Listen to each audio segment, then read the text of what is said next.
Mãe, Ai, só tem louco nessa casa. mãe, É marca assim. amarela. Sabe o que é engraçado? É tipo assim, ó. Você fala pra alguém, todo mundo sabe tudo, é incrível. Eu gosto que os seres humanos, eles são inteligentes. Aí você chega todo triste e fala, então, eu tive uma crise de ansiedade, eu tô meio depressivo. Aí a pessoa, não se preocupe, eu tenho a solução. Pegue 3 maracujás, bata assim, ó, põe açúcar, 3 colheres de açúcar, 5 gelos. Você bate, chacoalha, vira de ponta cabeça, bebe 3 goles, chacoalha, faz uma oração, chuta a privada 3 vezes, dá descarga, a loira do banheiro sai, você abraça a loira do banheiro. Faz isso aí, ó, eu fiz toda vez, me curou. Eu fui curado da depressão com maracujá. É isso que as pessoas fazem.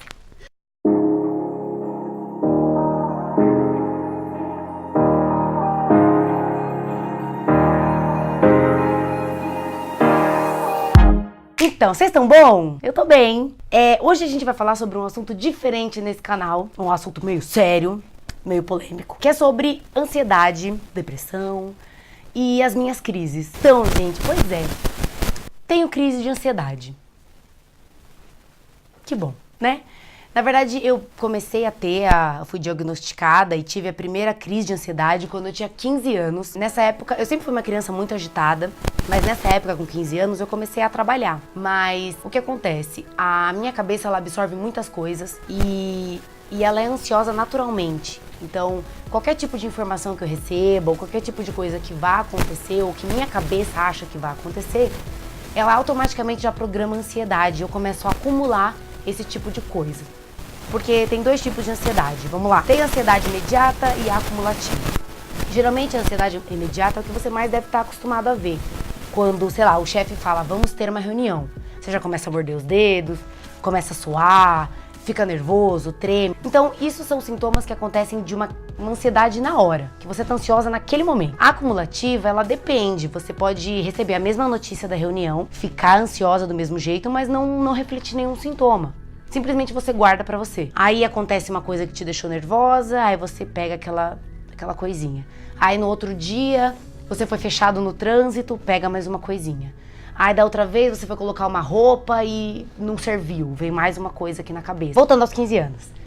Eu comecei a trabalhar, nessa época eu tava estudando ainda, então era muita coisa, era muito agitado pra mim, era novidade pra mim. E aí um dia eu fui trabalhar, eu tava ansiosa, eu nem me lembro com o que eu tava ansiosa, se eu ia pra algum lugar, eu não me lembro, faz muito tempo, né, tô velha já. Eu desci do ônibus pra ir trabalhar no centro de Santo André e tinha uma rua comprida e eu tinha que andar até o final dela. Quando eu desci do ônibus, tava tudo normal, eu comecei a andar, eu senti fortes dores de cabeça, mas assim, dores de desmaio. E eu comecei a pensar, mas eu acho que eu não vou desmaiar, porque eu já comi, eu tô bem, eu não vi sangue. Eu acho que tá estranho. E automaticamente eu já comecei a tremer e sentir formigamento na mão, do lado esquerdo. Um formigamento muito forte e quando eu nunca tinha acontecido isso comigo, eu comecei a pensar, vou morrer. É um ataque cardíaco, é um AVC, é um piripaque, um ataque epilético. Eu não sabia o que era aquilo, eu nunca tinha tido nada parecido.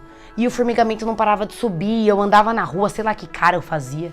E eu via as pessoas andando também, era bem movimentada, e eu queria chamar as pessoas pra pedir ajuda, eu queria falar o que estava acontecendo, que eu tava passando mal. Mas toda vez que eu pensava numa frase, eu não conseguia reproduzir ela na minha boca. Eu não conseguia falar oi pras pessoas. E aquilo foi me deixando cada vez mais nervosa e cada vez mais tremedeira, o formigamento chegou no meu rosto, na língua e tudo mais. Foi quando eu fiquei o ápice de nervosa. E eu sabia que eu tinha que chegar no meu trabalho, mas ao mesmo tempo a minha cabeça não sabia onde era o trabalho. Como se eu tivesse esquecido, tivesse num vazio, não sei.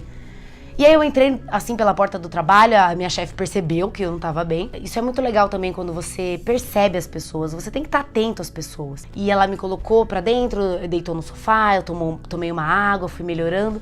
Passou alguns minutos e passou como se nada tivesse acontecido. Eu voltei a lembrar das coisas, eu parei de tremer. E quando ela me perguntou o que tinha me acontecido, eu simplesmente falava, não sei. Então, sei lá, há 11 anos atrás que me aconteceu isso a primeira vez, já era uma coisa incomum. Imagina pros seus pais, pros seus avós, pras pessoas mais antigas, então é uma coisa bem recente. Depois que eu tive esse episódio, eu comecei a ter um pouco mais de atenção com o meu sistema nervoso. Então, primeiro eu fui em médicos normais, tomei calmantes normais e não tava resolvendo muito a minha situação, sabe? Eu ainda tinha algumas crises de ansiedade, não com a mesma intensidade, mas outras crises menores durante os anos, até eu começar a entender o que estava acontecendo.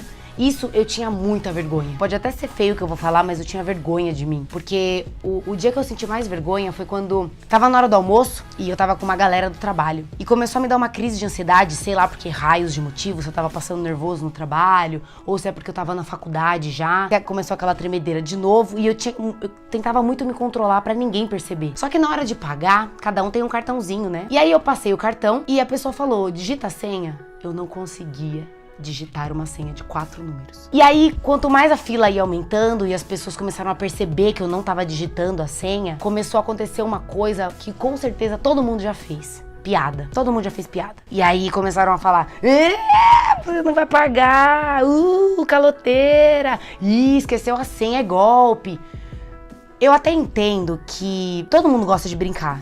E até entendo que as pessoas que estavam lá me conheciam, então eu sempre fui muito da zoeira, então até entendi que elas estavam brincando comigo e tudo mais, e que eu também não tinha falado nada do que eu passava. As pessoas não sabiam, então pra elas eu tava, sei lá, de brincadeira, de frescura, de enrolação, não sei. Naquele momento foi, acho que, um dos piores dias da minha vida, de vergonha. E ó que pra que eu ter vergonha, fio, é muita coisa, hein? Até que eu olhei pro lado e tinha um rapaz que ia almoçar com a gente, mas ele não era tão amigo, e eu falei pra ele, pelo amor de Deus, passa esse almoço pra mim e amanhã eu te pago. Pelo amor de Deus, eu não consigo digitar minha senha, eu não consigo lembrar. E na hora meu olho encheu de água. E aí ele percebeu, é o que eu falo, a percepção é muito importante, ele percebeu que eu não tava brincando. E ele passou meu almoço e, sei lá, e tudo deu certo, óbvio, no final. Porque eu sei que as coisas vão dar certo, mas eu não consigo controlar essa emoção. Bom, aí passou por isso, eu não falei pra ninguém, continuei levando aquilo na brincadeira. Só que naquele dia foi um marco pra mim, porque eu percebi que eu precisava de ajuda um pouco mais séria. E eu sempre gostei de ir no médico sozinha. Você pode ir com o seu pai, com a sua mãe, com o seu amigo, sei lá, você pode ir no médico com quem você se sinta confortável. Eu gosto de ir sozinha. Então, eu comecei a ir em outros médicos, a ver outras coisas, a ler outras coisas, a ver vídeos na internet, de informação que podia me ajudar de alguma forma. Comecei com os florais, que era algo que me acalmava. Pode até você achar que é psicológico, que é fraco demais, mas pra mim funcionava. Então, tudo depende do remédio que funciona pra você. E pra mim funcionou durante um tempo. O que aconteceu o quê? Já fazia 3 anos que eu não tinha nenhum tipo de crise. E eu achava que eu tava curada. E na semana passada eu fui trabalhar, eu acordo por volta das 5h30 da manhã e eu fui trabalhar lá em São Paulo, no Itaim. Dirigi horrores. Quando eu parei no estacionamento do trabalho, eu sempre tiro um cochilinho. E eu fui acordada desse cochilo com fortes dores de cabeça. A mesma dor de cabeça que eu tive há 11 anos atrás. Na hora eu não queria acreditar, eu falei, eu acho que isso aqui é uma sinusite, uma gripe, sei lá.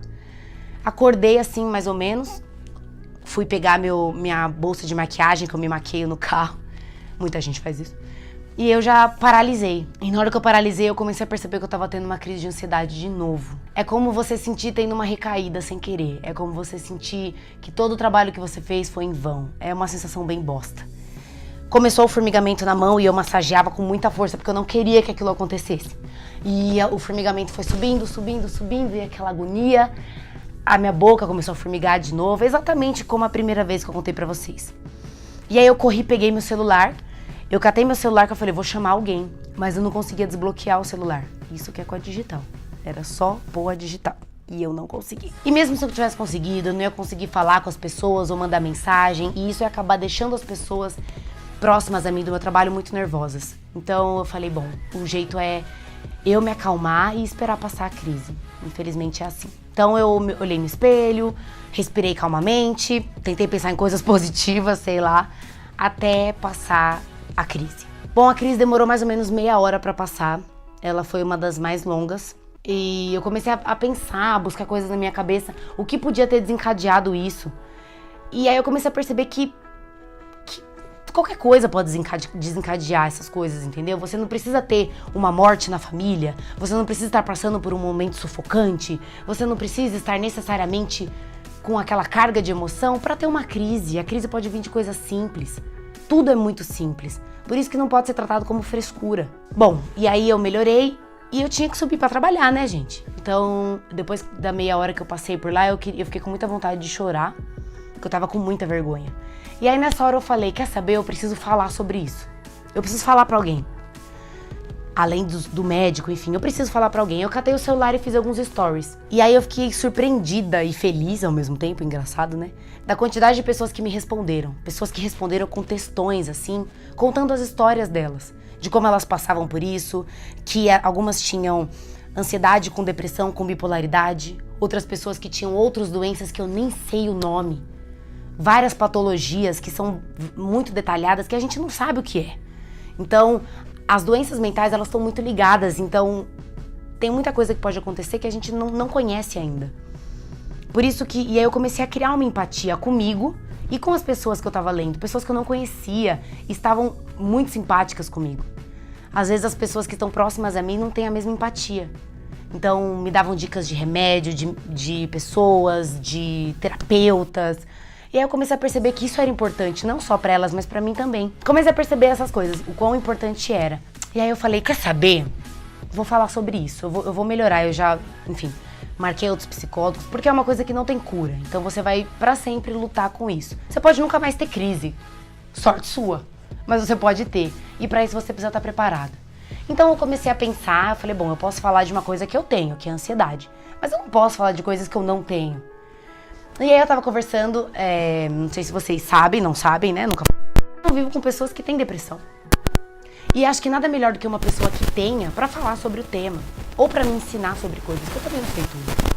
E aí por isso que eu vim aqui hoje nesse programa com algumas perguntas, algumas questões que se chama o que não falar ou perguntar para uma pessoa que tenha depressão ou que tenha qualquer doença mental. Então, eu colhi algumas informações aqui com a minha diretora maravilhosa e colocamos aqui 3 coisas comuns que as que têm depressão mais escutam ou são questionadas por pessoas babacas. Primeira coisa, quando a pessoa fala, ah, mas isso é fase, isso aí passa. Isso passa, não é porque ela é muito nova, sabe? Ela tá tendo esse negócio, mas daqui a pouco passa, eu também tinha isso. Daqui a pouco acabou. Sério? Sério mesmo que você fala isso? Para! Se você tá percebendo que você tá falando uma coisa muito babaca, você para. Ou você pergunta, eu tô sendo babaca? A pessoa vai te responder. Porque ninguém merece ser babaca. Então, não faça esse tipo de comentário. Se a pessoa está vivendo, passando por aquela situação, provavelmente ela não quer estar naquela situação. Então ajuda a pessoa a sair disso, sabe? Dê bons conselhos. Se você não quer dar conselho, não fala nada. Entendeu? Segundo comentário bem bosta que pessoas escutam. Ah, mas isso aí é falta de Deus. Isso aí é falta de ter uma religião. Essa menina tá perdida. Porque na minha época não era assim não. A gente resolvia apanhando. Porque eu não tinha tempo de ter depressão, não tinha tempo de ficar ansioso. Olha, meu amigo, infelizmente você consegue ter tempo pra fazer muita coisa. Você consegue trabalhar, estudar, falar bosta, ter depressão e se matar. Infelizmente, as pessoas que sofrem com isso, elas têm tempo pra fazer essas coisas. Então, antes de você falar que na sua época era diferente, tenta ser um pouco mais empático com pessoas que estão passando por isso, porque você ou alguém próximo a você pode passar por isso. Então, responsabilidade sua, os seus comentários. Com relação à religião, algumas pessoas me falaram sobre isso na ansiedade. Sabe o que eu faço? Quando eu tô muito ansioso, eu vou ter uma crise, eu começo a orar, eu começo a ir pra igreja. Eu não vejo problema nenhum.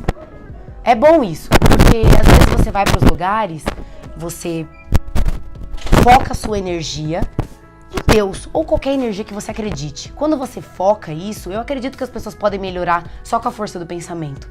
Só que nem todo mundo é igual a você. Então, não force religião pras pessoas, não force que as coisas são fáceis porque não são. Então, se a pessoa conseguiu fazer isso por conta própria, é uma sorte, é uma vantagem da pessoa. Mas nem todo mundo tem essa força. Então, cuidado com a sua religiosidade, porque ela pode afetar outras pessoas, mesmo você não querendo, tá? O terceiro e último comentário que eu ouvi agora há pouco no outro vídeo era... Como que era? É drama. Drama. A terceira coisa que a gente ouve é drama, é frescura. Eu vou falar uma coisa pra vocês aqui, vai ser bem paradoxal com tudo que eu falei, mas eu pensava assim. Eu falava, essa é frescura, que... vai se lascar, Thaís. Quando eu tinha crise, eu falava, eu tinha vergonha porque eu tinha vergonha de mim. Pra mim era frescura, pra mim era drama, pra mim eu tava vivendo uma coisa ridícula. Pra mim era simples, eu ia passar daquilo ali. E aí, depois eu comecei a perceber, eu comecei a ser simpática e comigo. Eu comecei a me amar, eu comecei a perceber que aquilo não era frescura. E eu não podia tratar isso como frescura, porque outras pessoas estavam vendo em mim o que estava acontecendo e elas estavam falando, se a Thaís acha que é frescura, então deve ser frescura mesmo. Não é assim. A gente tem que ser muito responsável com as coisas. E aí eu comecei a perceber que toda vez que alguém comentava comigo que era frescura, quando o assunto era depressão ou era coisas da cabeça, eu começava sempre a policiar as pessoas, porque é costume você falar isso. Então, a gente só vai aprender as coisas se alguém ensinar e se você quiser aprender. Então, tente aprender as coisas, tente falar mais, entender as pessoas e ser simpático. Eu ouvi uma frase muito boa hoje, que eu vou pedir pra produção escrever aqui, ou você cospe elogios, ou você morre engasgado. Então, presta atenção no que você tá falando, ou que você não precisa falar, porque se você não quiser falar, também não fala, não tem problema. O silêncio às vezes é muito bom. Às vezes a pessoa só quer que você esteja ali, ela não quer que você fale ou dite regras, só vê que tá todo mundo ali. Então acho que é isso, né? Que assunto pesado, Mas é bom falar sobre isso. Se vocês gostaram de vídeos desse tipo, deixa nos comentários. Eu tava também falando aqui com a minha editora maravilhosa que passa por esses momentos e ela conhece mais, ela estuda mais sobre isso, tem outras patologias, outras doenças mentais que a gente pode comentar aqui, coisas que a gente nem conhece que você pode estar passando. Então deixa nos seus comentários, deixa um like e vamos se ajudar, né? Porque às vezes um comentário aqui pode ajudar outra pessoa que você nem conhece. Igual os comentários que eu fiz nos Simples Stories de 10 segundos. Então é isso. Próximo vídeo a gente fala mais, tá bom? Deixa aqui no comentário. Beijo.